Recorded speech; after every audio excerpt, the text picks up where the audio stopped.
አራተኛ ክፍል የጨረሰ ሰው ገጠር ሄዶ ሰርቪስ ሰጥቶ ይመጣል። ከኩሎ ኮንታ አውረጃ መጥቼ እዚህ አሁን ታጂ አጥቼ ወደ ቤት እሄዳለሁ ወይስ ምን ይሆናል አልኩና አውሮፕላኔ ከጅማ እዚህ ታርጫ ያርፍ ነበር። ጅማ ሃይ ስኩል ትምህርት ቤት መታወቂያ የያዙት ዲስካውንት ያስቆርጣሉ ለተማሪ ቅናሽ። የከፋ ክፍለ ሀገር ወደ ሰሜን ኦሞ ተብሎ ወደዚህ ሲዞር ያንተን ደሞዝ ከዛሬ ጀምሮ ይዤ ያለው ደሞዚ አይከፈልም ማለት። በጣም ጎበዝ የድሮ ማስትሬት አላት። በጣም ጎበዝ ነች። በአውሮፕላን እዚህ መጣ እስከ ዋካ ድረስ በቅሎ ነው ሄደ። የታለ አቶ ወንድሙ የዚህ ትምህርት ቤት መቀመጫ ታች ታርጫ አውሮፕላን ማረፊያ ነው ያለው። የሚያመጣ ሰው የለም። ማን ያመጣል? ገበሬውን የሚያስተባብር የለም። ጅማ መንግስት ሰማያት ይመስላል። እኛ ኤሌክትሪክ አናውቅም፣ ዘንድ መብራት የለም። እዛ ደርሰን ደዶ ላይ እንደዚህ ቆመን እና ጅማ ከተማ ውስጥ ማታ ማብራት በቃ የሰማይ ከዋክብት ነው። ቤት ለምቦሳ እምቦሳ ይሰሩ። እንዴት ኖት? እንደምን አለ? ሰላም ኖት ጋሼ? እንደምን አለሽ? እግዚአብሔር ይመስገን። እንኳን በሰላም ቆየሽ። እንኳን ደህና ቆያችሁልኝ። እሺ ደህና ነሽ? ደህና እግዚአብሔር ይመስገን። አረፍ በይ እስቲ። እሺ አመሰግናለሁ።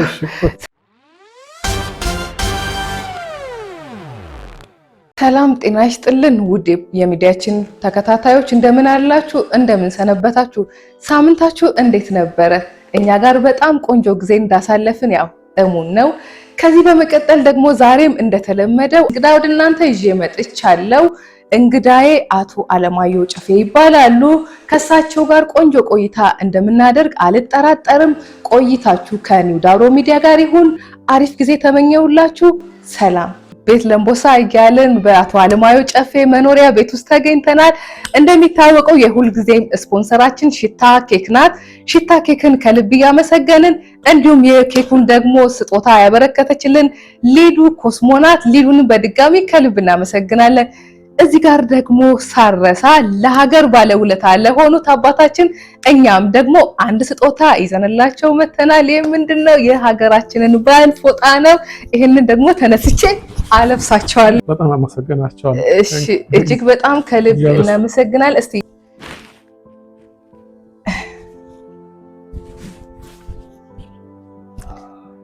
አረፍ ይበሉ።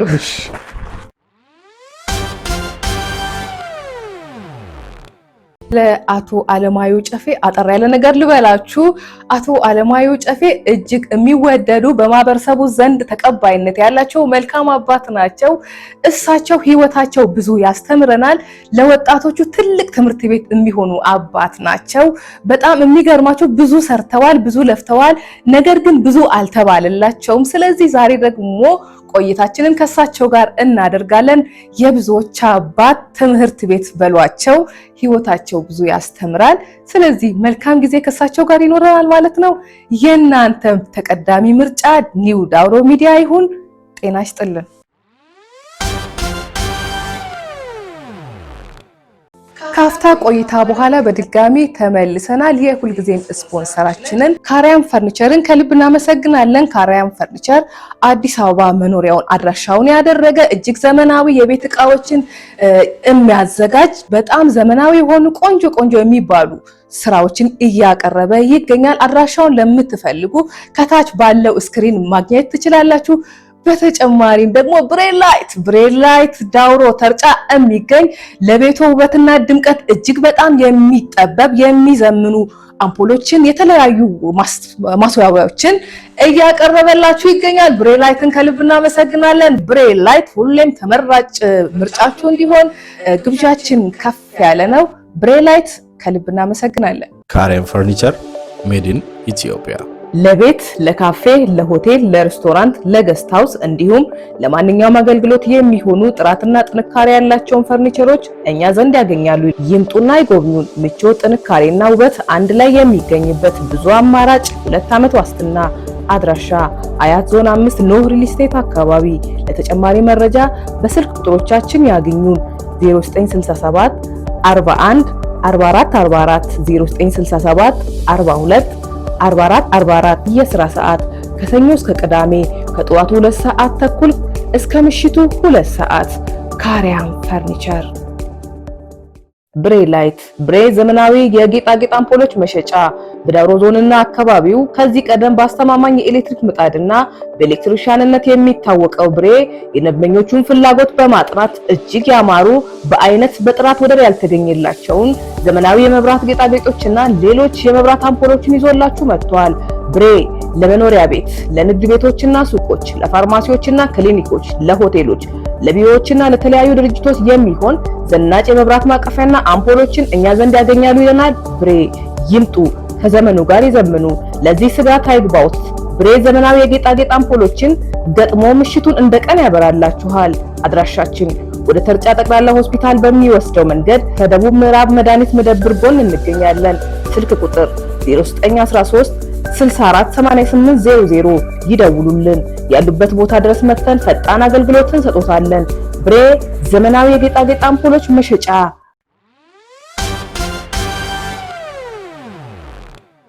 እንግዲህ ጋሼ ኬክ ይዘንላችሁ መተናል። ረጅም እድሜና ጤናን እየተመኘን ኬኩ ይቆረስና ከኬክ ቆረሳው በኋላ ወደ ቀጣይ ፕሮግራሞቻችን እንሄዳለን።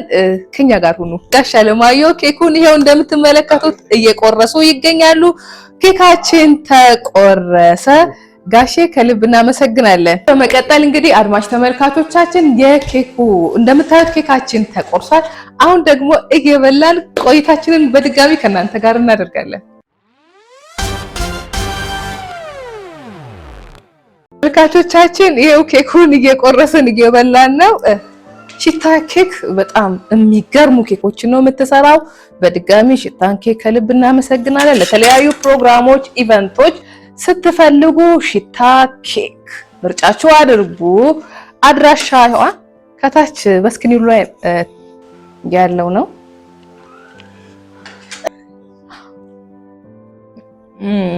ይለያል።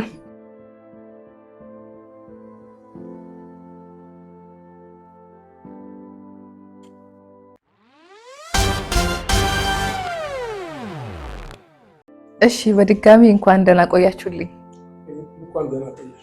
እጅግ በጣም አመሰግናለሁ። በቅድሚያ ራስዎትን ቢያስተዋውቁ።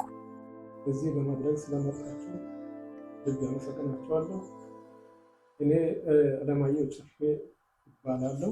እሺ አቶ አለማየሁ ጨፌ እጅግ በጣም ከልብ እናመሰግናለን። አቶ አለማየሁ የት ተማሩ? በስንት ዓመተ ምህረት? እንዴት ነበር የትምህርት ቤት ቆይታው? እሺ በጣም አመሰግንሻለሁ። የኔን ህይወት የኔን ታሪክ እንደዚህ ያደረግሽው የጠየቅሽው በጣም ጥሩ ነገር ነው። እኔ የውልድ ቦታዬ ድሮ ቀድሞ ሁሉ ኮንታ አውራጃ በገና በውሳ ወረዳ በቡሪ ቀበሌ ነው የተወለድኩኝ። ከዚያ በኋላ እድሜ ለትምህርት ሲደርስ በአካባቢው የተከፈተ የፊደል ሰራዊትና ቁጥር የሚያስተምሩ መምህራኖች ነበሩ። እዚያ ተምሬ ከዚያ በኋላ አንደኛ ክፍል ካለፍኩ በኋላ ወደ ዋካ ዶች ትምህርት ቤት የሚባል አለ። ከ1 እስከ 4 ድረስ እዛ ያስተምራሉ። ፈረንጆች ናቸው የሚያስተምሩት። እዚያ ትምህርት ቤት አባቴ አስገባኝ። እዚያ ከ1 እስከ 4 ድረስ ከተማርኩ በኋላ በሚሽን ደንብ ደግሞ 4ኛ ክፍል የጨረሰ ሰው ገጠር ሄዶ ሰርቪስ ሰጥቶ ይመጣል። አሁን 4ኛ ክፍል እንደጨረሰን ከኔ ጋር ያሉ ሌሎችም አሉ። 8 ያህል 4ኛ ክፍል የተማረን። ከዚያ ፈረንጆች ለእኛ ካርድ ያዙ። ወደ 5ኛ ክፍል ለመግባት አንችልም ሰርቪስ ሳንሰጥ። ከዚያ እንግዲህ 1 ዓመት ሰርቪስ ለመስጠት ወጥቼ ገጠር ገና ወረዳ ውስጥ ዳሻ አጃ የሚባል ቦታ አለ። በ1ኛ ሴሜስተር እዚያ፣ 2ኛ እዚህ ዋራ አካባቢ 2ኛ ሴሜስተር አስተምሬያለሁ። እኔ ያስተማርኩት ልጆች አሁን እዚህ ግማሹ በእኛ ነው፣ ግማሹ አስተማሪ ነው፣ ግማሹ ሐኪም ነው። እዛን ጊዜ ፊደል ከ4ኛ ክፍል ወጥቼ ያስተማርኳቸው ልጆች እና ከዚያ በኋላ 5ኛ ክፍል ደግሞ ለሚሽን አካባቢ 5ኛ ክፍል ስለሌለ ወደ መንግስት ትምህርት ቤት ዋካ አንደኛና መለስተኛ ትምህርት ቤት ካርድ ይዤ ሄጄ 5ኛ ክፍል ገባው 1963 ዓመተ ምህረት። ከዚያ 5ኛ ክፍል እስከ 8ኛ ክፍል እዛው 1963 ዓመተ ምህረት እስከ 1966 ድረስ ዋካ አንደኛና መለስተኛ ትምህርት ቤት ተምሬ ከዚያ 8ኛ ክፍል ሚኒስትሪ አለፍኩ። 9ኛ ክፍል ካለፍኩ በኋላ ጥሩ ውጤት ነበር። እዛን ጊዜ 8ኛ ክፍል ተማሪዎች 60 ነው የሚያመጡት ውጤት። 59.99 ያመጣ ተማሪ አይገባም። ውጤቱ 90 ነው ማለፊያው። ከዚያም አልፎ ደግሞ 80 በላይ እስከ 100 ድረስ ያመጣ ጅማ አጠቃላይ ሚያዝያ 27 ሁለተኛ ደረጃ ትምህርት ቤት የሚገቡት ከ80 በላይ ያሉ ተማሪዎች ውጤት ያመጡት ናቸው። 60፣ 69 እስከ 70 ድረስ ያመጡት አይገቡም። ካርዴ ላይ ምንድነው ፓስ ኤንድ ፕሌስ ይላል። ፓስ ኤንድ ፕሌስ የሚለው ነገር እኔ አላውቅም ነበር። ዳይሬክተሩን ካርዱን ሲወስድ ይሄ ፓስ ኤንድ ፕሌስ የሚለው ነገር ምንድነው አልኩ። ለአንተ ጅማ ሚያዝያ 27 ሁለተኛ ደረጃ ትምህርት ቤት ቦታ ተይዟል ወንበር፣ ምክንያቱም 87 ስላመጣ እዛ ትገባለህ። ከዚያ በታች የሆኑትስ ብዬ ጠየቁ። እነሱ የቲም ቦታ ፓስ ብቻ ነው፣ ካርዳቸው ላይ ፓስ ብቻ ነው። ሌላው ደግሞ ፓስ ኤንድ ፕሌስ ይላል። ሌሎች ሌላ ቦታ ሄዶ ወላይታም ቦንጋም አጋሮም ሄዶ ሊማሩ ይችላሉ እና ስለዚህ ለአንተ ቦታ አለ ማለት ነው ፓስ ኤንድ ፕሌስ በሚለው ሁኔታ ከኔ ጋር የተወሰኑ ልጆች እዛ ገባን። ከገባን በኋላ ከኔ ጋር የገቡት ታጅ ይዞ ሄዶ ተመዘገቡ። ለነሱ ዘመድ ነበራቸው፣ ለኔ ደግሞ ዘመድ የለም። በጣም ተቸገርኩ። ትምህርት ቤት እያለ ታጅ አያስገባም፣ በጣም ከባድ ነው እና አሁን ከደውሮ ከኩሎ ኮንታ አውረጃ መጥቼ እዚህ አሁን ታጅ አጥቼ ወደ ቤት እሄዳለሁ ወይስ ምን ይሆናል አልኩና 3 ቀን አስፋልት ላይ ዝብ እየዞርኩ ሰውን አገኛለሁ። ከዚያ 3 ቀን ዞሬ አንድ የሰራ ፖሊስ አገኘሁት። በ3ኛው ቀን ይሄ 3 ቀን ሁሉ እንጀራ መብላት አይባልም። በቃ በጣም ከኔ ጋር የሄዱት ክፍል ገብቶ እየተማሩ ናቸው። እኔ ነኝ ውጪ ያለው፣ ማንም የለም፣ ማንንም አላውቅም። በቃ ማታም ቀንም በቃ ለቅሶ አዝናለሁ። ስለዚህ መጨረሻ አካባቢ አንድ ፖሊስ አገኘሁት። ከዚያ በኋላ እሱን አገኝቼ ሄጄ በእግሩ ላይ ወደቅኩ። በቃ አንተ ዞር በል አትልጅ አትበል ምን ነካ ሲባል እርሶን እኔ አውቃለሁ እኔ እርሶን አውቃለሁ ሲል የት ታውቀኛለህ? እርሶ ዋካ ሰርቶ መጥቷል አይደለም? አዎ ሰርቼ መጥቻለሁ አለ። ጅማ ሚያዝያ 27 ሁለተኛ ደረጃ ትምህርት ቤት ወስጄ እሳቸውን አስፈርሜ በቃ ከዚያ በኋላ ትምህርት ቤት ገባሁ። ያ ለኔ ሁለተኛ የተወለድኩበት ቀን። ከዚህ ጅማ በእግር ገብቼ ከዚያ ተመልሼ ዋስ ታጅ አጥቼ እዚህ መምጣት ማለት ከባድ ነው። እዚህ ገብቼም የት ሄዳለሁ? ምን ይሆናል? የሚሆንበት አቅጣጫ የለኝም እና ቆርጬ እዚያ ገብቼ ትምህርቱን መማር ጀምሬያለሁ። መነሻዎትን እንደነገሩኝ ከሆነ ከቡሪ ነው። ከቡሪ አቋርጠው ጅማ ድረስ በእግር እንደሄዱ ነው ሲያወሩኝ የነበረው። በጣም አስቸጋሪ ጉዞዎቹ በጣም አስቸጋሪ እንደሆነ ይሰማኛል። በእግር ከቡሪ ተነስቶ ጅማ ድረስ መሄድ በጣም ከባድ ነውና ጋሼ እንዴት ይመስል ነበር? ያንን መንገድ ምን ያክል ጊዜ ነበር በእግር ተጉዘ እዛ ልትደርስ የቻልከው? ምን ነበር ፈተናዎችህ? ምን ነበሩ? እጅግ በጣም ከባድ ነው። እንግዲህ ቆርጦ መሄዳችን ነው እንጂ ብዙ ልጆች በዚህ ምክንያት ወደ ቤት ገብቷል። ብዙ ልጆች እኔ ትንሽ አባቴ ሀብት ስላለው ትምህርትን ሲያስተምር ሀብት ስላለው ነው። በዚያን ጊዜ ወደ 5 ሚስቶች አሉ፣ 6 ሚስቶች አሉ። በዚያ ከብት ሁሉ ብቻ ነው እስከ 100 ድረስ አስቆጥሯል። ከዚያ በኋላ እሱ 3ኛ ክፍል ያለ ሞተ እና እኔ ደግሞ ከሌሎች ጋር ተከፋፍዬ ሀብት ወሰድኩና ለአጎቴ ሰጥቼ በቃ እኔ አሁን ትምህርትን የቀጠልኩት በዚህ ምክንያት ነው። ሲሄድ ስንቅ መጀመሪያ ይዤ እሄዳለሁ። በእግር ጉዞ ላይ ይሰርቃል ብዬ ብዙ ጊዜ ሳስብ ነበረ። ከነጋዴዎች ጋር ነው የምንሄደው፣ ከመንገደኞች ጋር ነው የምንሄደው። መንገድ ላይ 4 ቀን ተጉዘን ነው ያ መንገድ ላይ የሰው ቤት ካገኘን ለምንን ግቢ ውስጥ እናድራለን። ደግ የሆኑት ደግሞ ቤት አስገብቶ ያሳድራል። እያደረን የተገኘውን እየበላን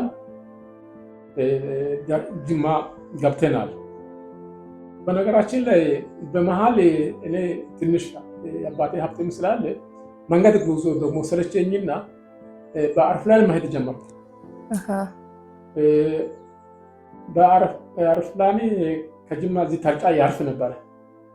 ጅማ ሃይ ስኩል ትምህርት ቤት መታወቂያ የያዙት ዲስካውንት ያስቆርጣሉ። ለተማሪ ቅናሽ፣ ለመንገደኛ 14 ብር ነው፣ ለተማሪ 7 ብር ነው። እቺን 7 ብሯን ብቻ ሁል ጊዜ ጠብቄ በአውሮፕላን ነው የሚሄደው። ከስንቄም ቆጥቤ በኋላ በአውሮፕላን ነው የሚመጣው። 2 ጊዜ ብቻ ነው ጅማ በእግሬ ሄድኩ። ከዚያ በኋላ በቃ በአውሮፕላን 7 ብሯን ቆጥቤ በዚሁ መምጣት ጀምሬያለሁ። እዚያን ጊዜ ከጅማ አውሮፕላን 15 ደቂቃ ነው።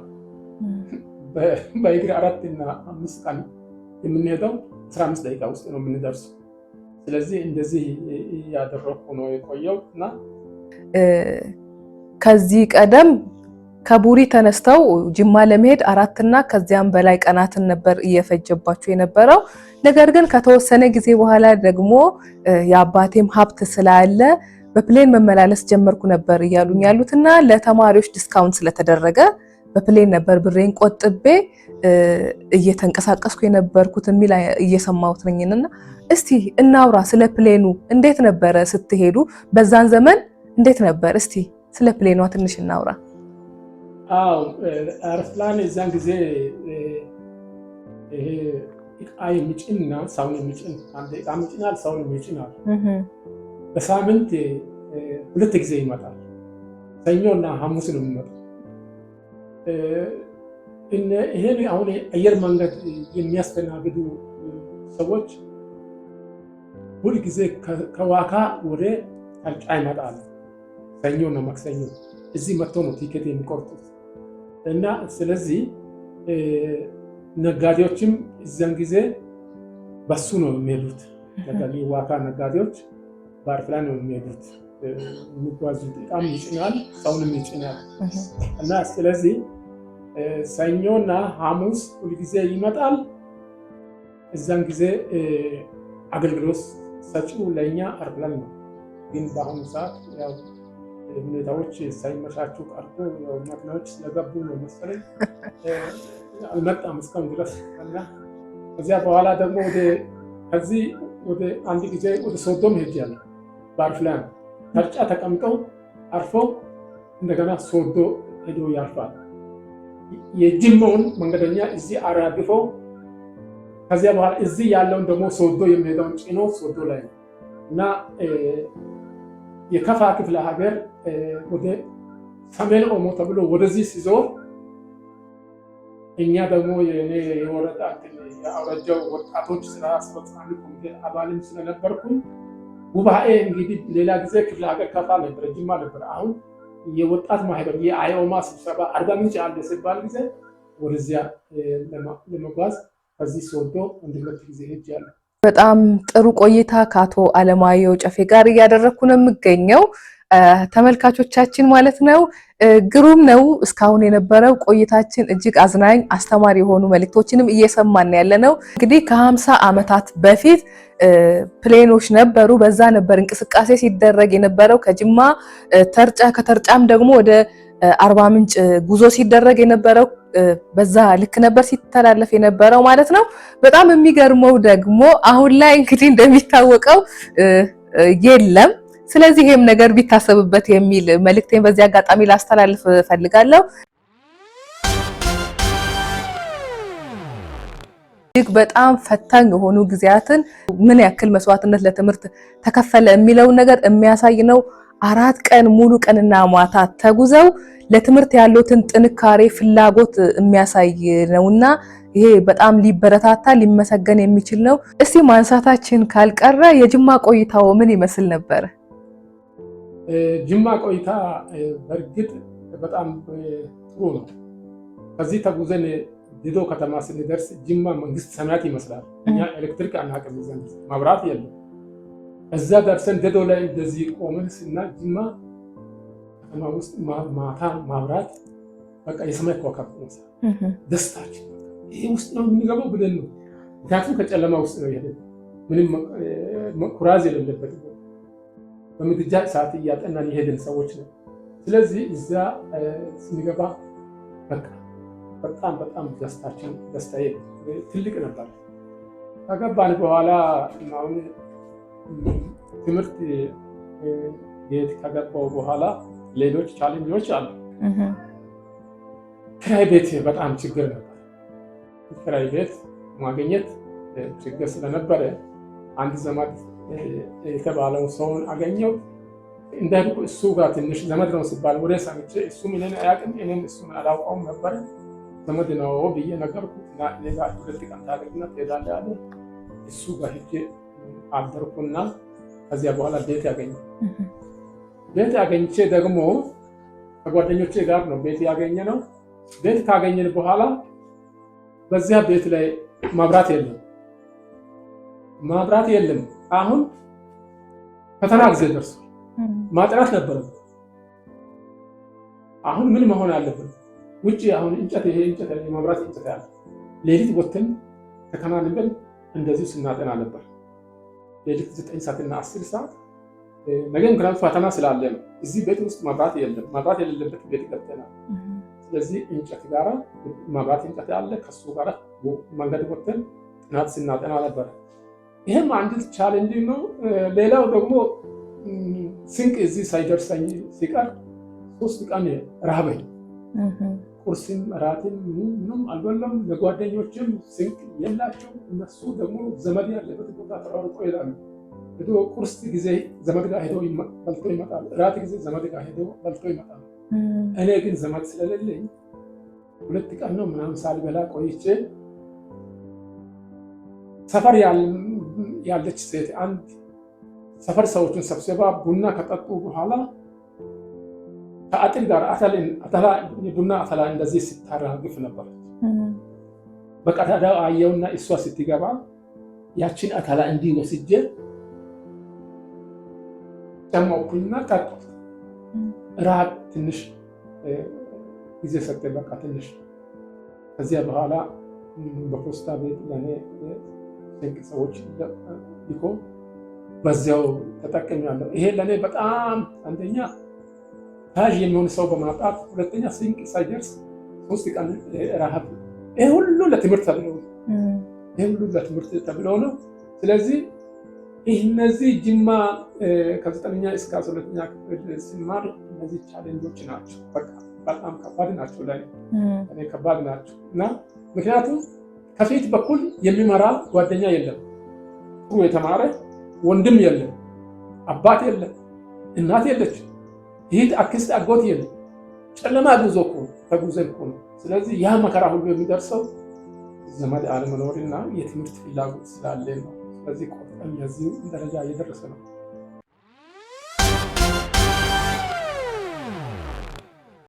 እንዴት ነበር? እስቲ ስለማስተማሩ እንሂድና ማስተማር እንዴት ነበር? እንዴት ጀመሩ?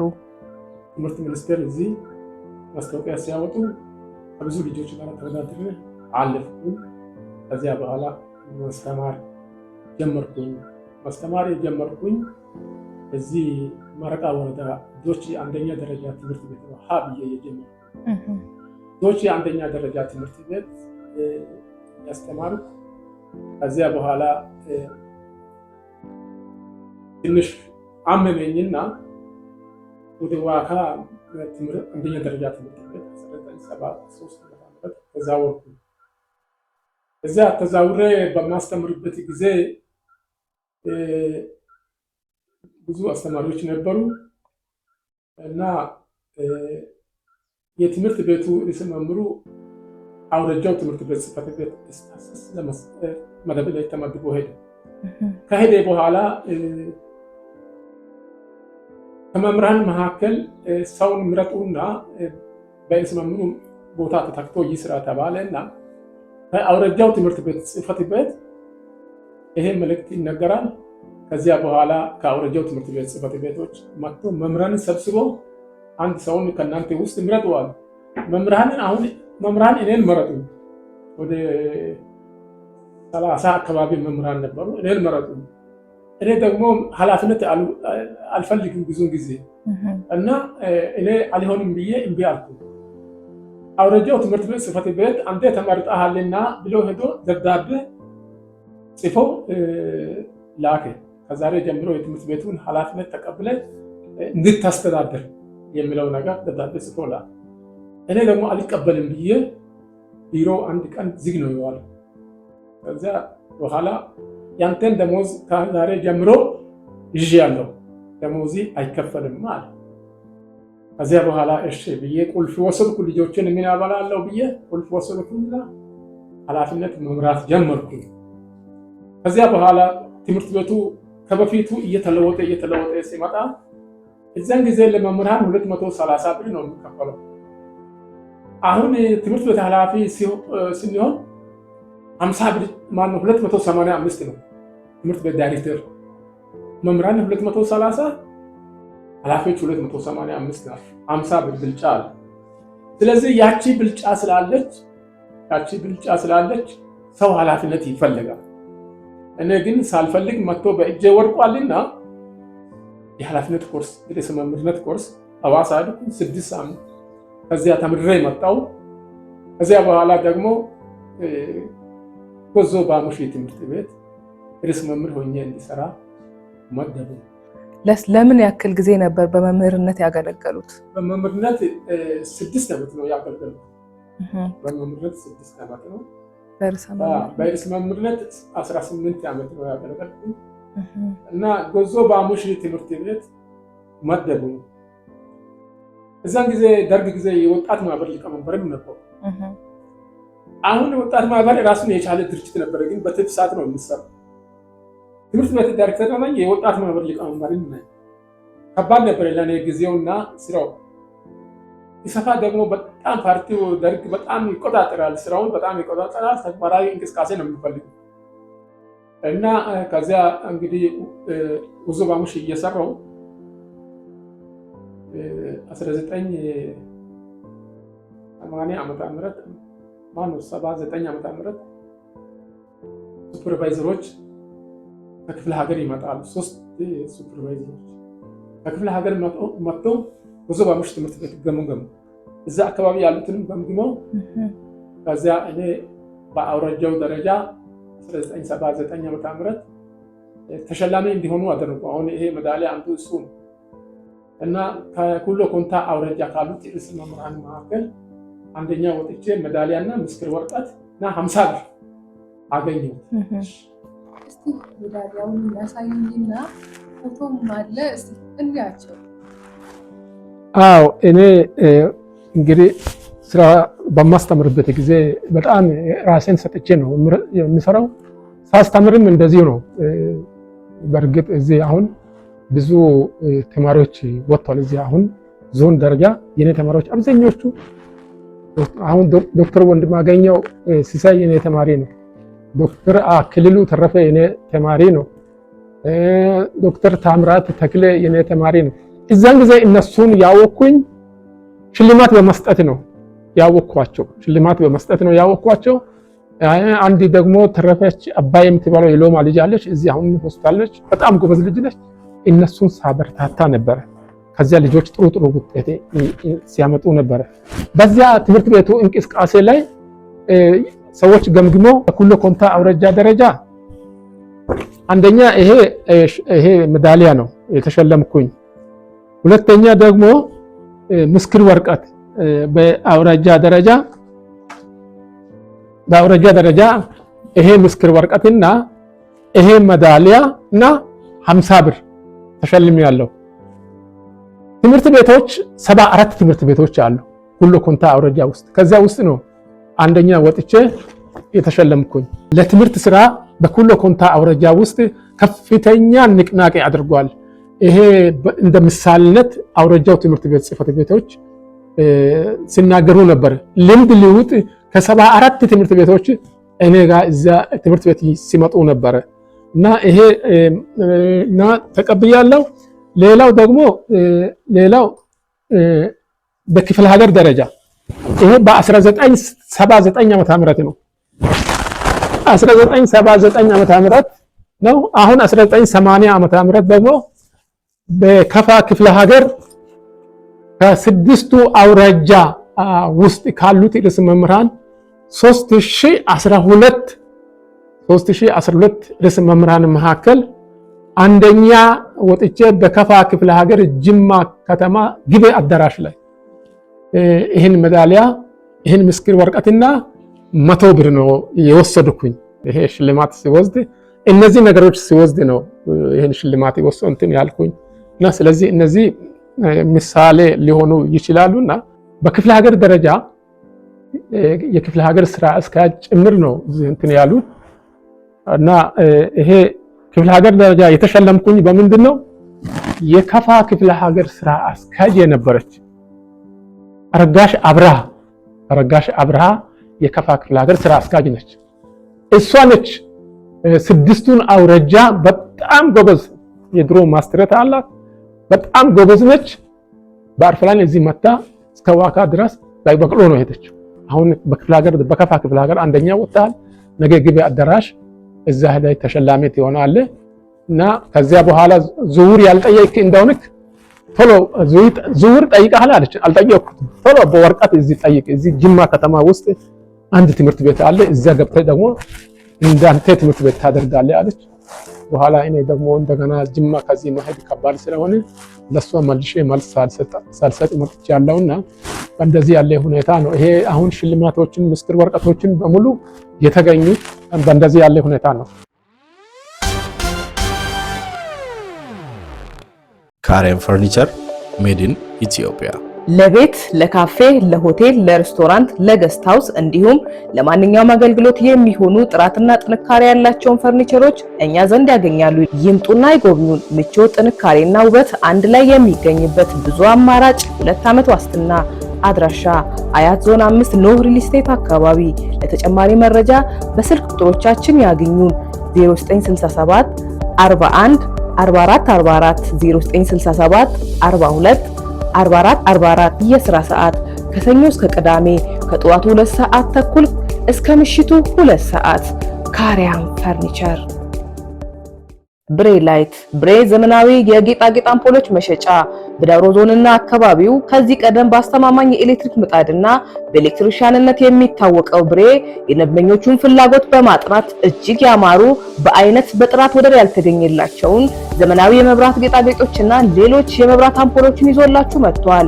ብሬ ለመኖሪያ ቤት፣ ለንግድ ቤቶችና ሱቆች፣ ለፋርማሲዎችና ክሊኒኮች፣ ለሆቴሎች፣ ለቢሮዎችና ለተለያዩ ድርጅቶች የሚሆን ዘናጭ የመብራት ማቀፊያና አምፖሎችን እኛ ዘንድ ያገኛሉ ይለናል። ብሬ ይምጡ፣ ከዘመኑ ጋር ይዘምኑ። ለዚህ ስጋት አይግባውት። ብሬ ዘመናዊ የጌጣጌጥ አምፖሎችን ገጥሞ ምሽቱን እንደ ቀን ያበራላችኋል። አድራሻችን ወደ ተርጫ ጠቅላላ ሆስፒታል በሚወስደው መንገድ ከደቡብ ምዕራብ መድኃኒት መደብር ጎን እንገኛለን። ስልክ ቁጥር 0913 648800 ይደውሉልን። ያሉበት ቦታ ድረስ መጥተን ፈጣን አገልግሎትን እንሰጦታለን። ብሬ ዘመናዊ የጌጣጌጥ አምፖሎች መሸጫ። እስቲ ከርሶ ትውልድ ምን መማር አለበት? መምህራን ምን መማር አለባቸው? ከርሶ ህይወት፣ ከርሶ ልምድ በተጨማሪም ደግሞ ርዕሰ መምህራንስ ምንድን ነው መማር ያለባቸው? የእርሶ ህይወት ምንድን ነው ያስተምራል? በተለይ ኃላፊነት ከባድ ነው። ኃላፊነት ላይ የተቀመጠ ሰው አርቆ ማስተዋል ያስፈልጋል። የሚመራቸው ተማሪዎች አሉ፣ የሚመሩት መምህራኖች አሉ። ኃላፊ የሆነ ደግሞ አስተማሪም ሆነ ኃላፊዎች አርቆ ማስተዋል ያለባቸው ደግሞ ያ ተቋም ላይ በሚሰሩበት ተቋም ላይ ያለውን ችግር በሚገባ መረዳት አለባቸው። ያለው ችግር ምንድነው? ለችግሩ መፍትሄ ምን መሆን አለበት የሚለው ነገር አንድ ድርጅት መሪ ማሰብ መቻል አለበት። ለዚህ ደግሞ መፍትሄ መፈለግ አለበት። አስቦ ችግሩን ካወቀ በኋላ ዝም ብሎ መተው ሳይሆን መፍትሄው ምንድነው የሚለው ነገር ማድረግ ያስፈልጋል። እኔ አሁን ለምሳሌ ዋካ አንደኛ እና መለስተኛ ትምህርት ቤት ዳይሬክተር ሆኜ ወደ 66 መምህራን አሉ፣ 2000 ተማሪ አካባቢ አለ። ደርግ ወደቀ፣ ኢህአዴግ ገባ፣ ትምህርት ቤቱን የሚያይ ሰው ጠፋ። አንድ ብሎክ መደዳ ያለው ትምህርት ቤት መጀመሪያ 1949 ዓመተ ምህረት የተሰራው ትምህርት ቤት ዋካ መለስተኛ ትምህርት ቤት ኦልሞስት ወርቋል። ግድግዳው ተበልቶ መሬቱ ሁሉ አፈር ሆኗል። እዛ ውስጥ ልጆች ገብቶ ይማራሉ። ደግሞ ሽንት ቤትም የለም ነበረ። አመልክቼ መፍትሄ የሚፈልግ ሰው ጠፋ። አሁን ምን ላድርግ? የህግ ተቋም ውስጥ ያለው መምህራን ሽንት ቤት የት ይቀመጣሉ? ተማሪዎች የት ይቀመጣሉ? ለኔ ጭንቅ ሆነ። ትምህርት ቤቱ በኔ እጅ ላይ ነው ያለው። አሁን ስልጣን ላይ ኢህአዴግ ያስቀመጣቸው ዛሬ ይወጣሉ፣ ነገ ይወርዳሉ። ከዚያ በኋላ ሌላ ፖለቲካ ስራ ይሰራሉ። የትምህርት ጉዳይ ምንም አላየም። ቢናገርም የሚሰማ ጠፋ። ከዚያ እንደ አክሽን ኤድ የሚባል ድርጅት ነበረ። ዋካ የውጭ ድርጅት ነው። እሱን ሄጄ እኔን እርዱኝ ብዬ አነጋገርኳቸው። ስራ አስኪያጅ ቡዛዮ የምትባል ስራ አስኪያጅ ነበረች። እሷን ጋር ገብቼ አነጋገርኳት። አቶ አለማየሁ እኛ መንግስት ትምህርት ቤት መደበኛውን አይደለም የምናስተምረው፣ የምንሰራው እሱን አይደለም። እኛ የምንሰራው ገጠር አካባቢ ያልተማሩ ሰዎችን ነው። ይሄ መንግስት የሚደግፈው ነገር እንደዚሁ አንደግፍም አሉ። ከዚያ 2 ጊዜ 3 ጊዜ ተመላለስኩ። 2-3 ጊዜ ተመላለስኩ። ከዚያ በኋላ ሄጄ አንድ ቀን እንባይን አወጥቼ በሷ ፊት አለቀ። አቶ አለማየሁ ምን ሆንካለች? ወይዘሮ ቡዜ እኔን እኮ ችግር ነው የሚያስለቅሰኝ አልኩ። እርሱን እስካሁን ድረስ የሚያስለቅሰው ችግር ነው? አዎ የእርሶ ችግር ነው፣ የትምህርት ቤት ችግር ነው የሚያስለቅሰው። እኔ እኮ ተቸግሬ ነው እኮ እዚህ 2-3 ጊዜ እናንተ ጋር የተመላለስኩ። ምክንያቱም ተማሪና መምህራን ተላላፊ በሽታ ይጨርሳቸዋል። ምክንያቱም ሜዳ ላይ ነው የሚጸዳዱት እና ይባክሽ ብዬ እኛ አናግዝም እኮ እስቲ ገብረ መድህን የሚባል የትምህርት ስራ ዘርፍ የሚሰራ አለ። እስቲ ገብረ መድህንና ይሄ አቶ አለማየሁ እዚህ እንባውን እያፈሰሰ ነው፣ እስቲ ሄደን እንየው አለች። ከዚያ በኋላ ምን አደረኩ? ይሄ ሽንት ቤት ሰዎች ቀጥታ መንገድ ትቼ ተማሪዎች ሽንት የሸኑበት አይን ምድር የተከመረበት በቃ በተለያየ ቦታ እንደዚህ ያለበት ቦታ አጥር በር ከፈትኩና እነሱ ከመሄዳቸው በፊት በር ከፈትኩና አሁን ሁለቱን ይዤ ግቢ ገባሁት። ከዚያ በኋላ ዝንብ ይላል። ኧረ አንተ አቶ አለማየሁ ምንድነው ይሄ አለ። ይሄ እኮ ነው የሚያስለቅሰኝ እኔን። ይሄው ኧረ ይሄ እግራችን የምንረግጥ ቦታ እንኳን የለም እኮ ችግር ነው እኮ ይሄ እኮ ነው የሚያስለቅሰኝ ችግር ነው አለች። ከዚያ በኋላ ቢሮ ሄደች። ሻይ በቃ ልጅ መዝናኛ ክበብ ነበር አምጡ አልኩ። ሻይ ጠጡና እነሱ ሻይ ሲጠጡ አሁን አንድ ብሎክ ሊወርቅ ነው። አስተማሪ የሚያስተምርበት ወንበር ተማሪ የሚቀመጥበት አግዳሚ ነበር። አግዳሚን በሙሉ ውጭ ያውጡና ተማሪዎችን መሬት ላይ ያስቀምጡ። እኔ እነሱን ይዤ እመጣለሁ። ከዚያ በኋላ ሁለቱን ክፍል እንደዚህ አድርጌ አደረኩና አስተማሪዎች ተማሪዎችን መሬት ያስቀምጡና ሲያስተምሩ እነሱ ጋር ይዤ ይኸው ተማሪ መሬት ላይ አቧራ ላይ ቤተሰቦቻቸው ትምህርት ይማራሉ ብሎ ነው ይላኩ። እኔ ግን እዚህ አቧራ ላይ አስቀምጬ አስተምራለሁ። የሚሰማ መንግስት ጠፋ፣ የሚሰማ ሰው ጠፋ። እሺ ይሄ አያስለቅስም? ስል ጊዜ ተማሪ አቧራ ላይ ቁጭ ያለውን አየች። አስተማሪ እያስተማረ ነው። ከዚያ አየች፣ በጣም አዘን። እውነትም የሚያስለቅስ ነው አሉና ቀጥሎ ያለው ክፍልን ማሳዩ። ከዚያ በኋላ አሁን እነሱም መሬት ላይ በኋላ አቶ አለማየሁ እንግዲህ አቶ ገብረ መድህን አለ ይሄ ትምህርት ቤት መጠገን አለበት፣ ሽንት ቤትና ለዚህ ትምህርት ቤት ባጀት ቶሎ መድብና ነገ ጀምሮ እንቅስቃሴ ይጀምራል። አቤት እግዚአብሔር ይስጣችሁ ብዬ ከመሬት ተነስቼ እግዚአብሔር ይስጣችሁ አልኩ። ከዚያ በኋላ በቃ ስራ ተጀመረ። ህንፃው መሰራት ጀመረ። ድንጋይ ማምጣት፣ አሻባ ማምጣት፣ ከዚያ ቀለም መቀባት፣ ምን ማድረግ ትምህርት ቤቱ። ከዚያ በአንድ በኩል ሽንት ቤት መቆፈር የተማሪዎች ሽንት ቤትና የአስተማሪዎች የተማሪዎች ሴት ተማሪዎች እና ወንድ ተማሪዎች ሽንት ቤት፣ የመምህራን ሽንት ቤት፣ የመምህራን ሴት የመምህራን ወንድ ሽንት ቤት እንደዚሁ ተሰራ። በቃ ከዚያ በኋላ ትምህርት ስራውን እንግዲህ ለማስከድ ሞክሬያለሁ። ብዙ ተግዳሮት ነበረ። ብዙ በትምህርት ስራ ላይ በጣም ከባድ ነገር ነው ያሳለፍኩኝ። ብዙ አሁን ሽልማት የወሰድኩት አንደኛ እንደዚህ ያለ ክፍል ውስጥ ትምህርት ቤቱ ተሰርቶ አላለቀም። ግድግዳና ቆርቆሮ የቆመበትን ቦታ ነው ከመድቤር ጭቃም እኛንን የሚያደርገ ነው። መቀመጫም ደግሞ መምህራን ጋር በርዛፍና ጥድ ቆርጠን እኛንን የሰራ ነው። ያኔ ከክፍለ ሀገር የመጣችውን ስራ አስኪያጁን እሱን አሳይቼ ነው። ከዚያ በኋላ እነሱ በአውረጃው ላይ በጣም አዘነች። በአውረጃው ይስፋ ላይ በአውረጃው ስራ አስኪያጆች ላይ በጣም አዘነች። ይሄ መምህራንና ርዕሰ መምህራን እንጨት ጠርቦ ተማሪዎች እስከሚያስቀምጡ ድረስ ምንድን ነው የምትሰሩት? በዚህ ትምህርት ቤት የተመደበው ጠረጴዛ እና ወንበር የት ነው ብሎ አንድ ወንድሙ ባልቻ ይባል ነበር። የዚያ የትምህርት ቤት ጉዳይና ወንበር ጠረጴዛ ህንፃ ጉዳይ የሚመለከተው እሱን ጠርታ የት አለ አቶ ወንድሙ የዚህ ትምህርት ቤት መቀመጫ ታች ተርጫ አርፍ ላይ ማረፊያ ነው ያለው፣ የሚያመጣ ሰው የለም። ማን ያመጣል? ገበሬውን የሚያስተባብር የለም። ከዚያ በኋላ በዚህ ምክንያት ብዙዎች ተወቅሷል። ከዚያ በኋላ ነው እንትን ይዞ መቀመጫውን ገበሬ አጓጉዞ ይዞ ይሄዳል። ቅድም እንዳልኳቸው አርቆ ማስተዋል አለባቸው፣ ማቀድ አለባቸው፣ ማሰብ አለባቸው። ነገ ጥሩ ዜጋ ለማውጣት ተማሪዎችን ጥሩ ዜጋ ለማድረግ ማሰብ ያስፈልጋቸዋል። ብዙ መምህራንና ሰራተኛ ተማሪዎች ያሉበት ቦታ ላይ እንቅልፍ አይወስድም። ስለዚህ ኃላፊዎች ከፊት በኩል ሆኖ ተማሪውን መምራት መቻል አለ።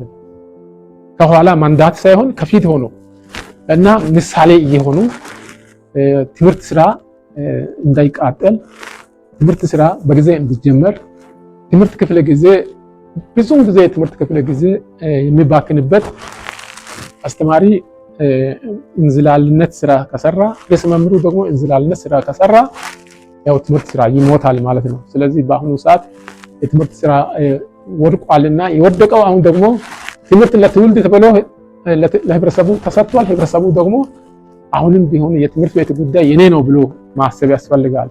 ምክንያቱም መንግስት ለትምህርት ቤቱ የሚሰጠውን ድጎማ ባይተኛውም ባጀት በአሁኑ ሰዓት 3 ዓመት ጀምሮ አቋርጧል።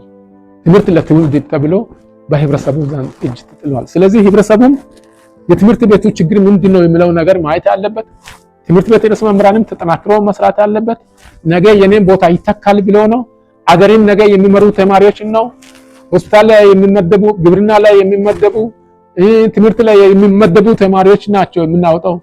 ሚኒስትር የሚሆኑ ተማሪዎች ነው የምንወጣው። ስለዚህ እነሱን እውቀት ለማስጨበጥ ርዕሰ መምህራንና መምህራን ተግቶ መስራት አለባቸው ነው። የስፖንሰሮቻችንን ማስታወቂያ ሰምተን እንመለሳለን። አድማጭ ተመልካቾቻችን እንግዲህ የፕሮግራማችን ስፖንሰር ካሪያን ፈርኒቸር አድራሻውን መቀመጫውን አዲስ አበባ አድርጎ እጅግ በጣም ዘመናዊ የቤት እቃዎችን በመስራት የሚታወቀው አሪያን ፈርኒቸር ዛሬም እንደተለመደው የፕሮግራማችን ዋና ስፖንሰር ነው። ከልብ እናመሰግናለን። ከታች አድራሻውን አስቀምጠንላችኋል። በተጨማሪም ደግሞ ብሬላይት አድራሻው ዳውሮ ተርጫ ላይ ያደረገ እጅግ ዘመናዊ ላይቶችን በማቅረብ የሚታወቀው ብሬላይት ዛሬም እንደ ወትሮ ፕሮግራሞቻችንን ስፖንሰር ማድረጉን ቀጥሎበታል። ብሬላይት የምትፈልጉ አድራሻውን ከስር እናስቀምጥላችኋለን። ብሬላይትን እያገኛችሁ ቤቶን እምር ድምቅ ፍክት ያድርጉ በብሬላይት። ብሬላይት ከልብ እናመሰግናለን። ፕሮግራሞቻችን አሁንም እንደቀጠለ ነው። የአብሮነት ቆይታችሁ በድጋሚ ከኛ ጋር ይሁንናለው። ካሪያን ፈርኒቸር ሜድ ኢን ኢትዮጵያ ለቤት፣ ለካፌ፣ ለሆቴል፣ ለሬስቶራንት፣ ለገስት ሃውስ እንዲሁም ለማንኛውም አገልግሎት የሚሆኑ ጥራትና ጥንካሬ ያላቸውን ፈርኒቸሮች እኛ ዘንድ ያገኛሉ። ይምጡና ይጎብኙን። ምቾት፣ ጥንካሬና ውበት አንድ ላይ የሚገኝበት ብዙ አማራጭ 2 ዓመት ዋስትና። አድራሻ አያት ዞን 5 ኖህ ሪል ስቴት አካባቢ። ለተጨማሪ መረጃ በስልክ ቁጥሮቻችን ያግኙን 0967 41 44 44 0967 42 44 የስራ ሰዓት ከሰኞ እስከ ቅዳሜ ከጠዋቱ 2 ሰዓት ተኩል እስከ ምሽቱ 2 ሰዓት። ካሪያም ፈርኒቸር።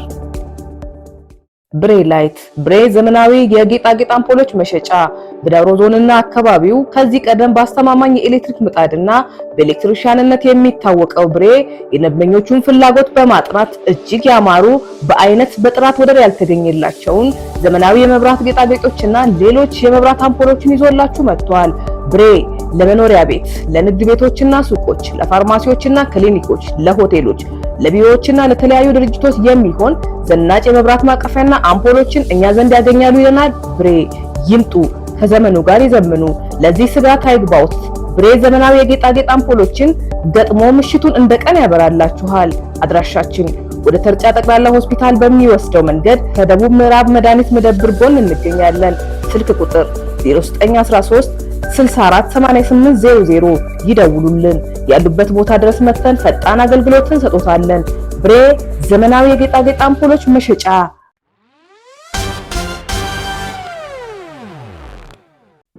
በኋላ እሷን እንዳየሁት ልቤ በጣም ደነገጠ። አንድ ሆኖ ከመኖር ሁለት ሆኖ መኖር ይሻላል። ምክንያቱም በሁለቱ መካከል የሚፈጠሩ ነገሮች አሉ። ዋይው 500 ምናምን ሰው ነው። በጣም ያመሰገኑና ይሄ እኛ አድራሻ እስካሁን ድረስ አላገኘም ነበር። አድራሻ አስገኝታል። በጣም ጥሩ ነው። ገንዘቡንም ክራውንም ቀጥልበት፣ ድርጅቱ ይክፈል። ያዩ ሰዎች አንተ አቶ አለማየሁ ከሜዳ ለቃቅመ አመጣ እዚህ አሁን እኛ ቆምን እንድናይ አድርጋሃል አይደለም? አንተን የሚያግዝ የለም እንደ ያሉ ሊሞት ቀረብኩኝ። ከዚያ በኋላ ተማሪዎችን አስተባብሮ ዋካ ሲደርስ 5 ደቂቃ ለመሞት ቀሪ ያልኩት በዚያ ነው። ያ ሰውየው ፈጣን ስለሆነ ህይወቴን ያዳነኝ። ያ ባይሆን ኖሮ ይሞት ነበር።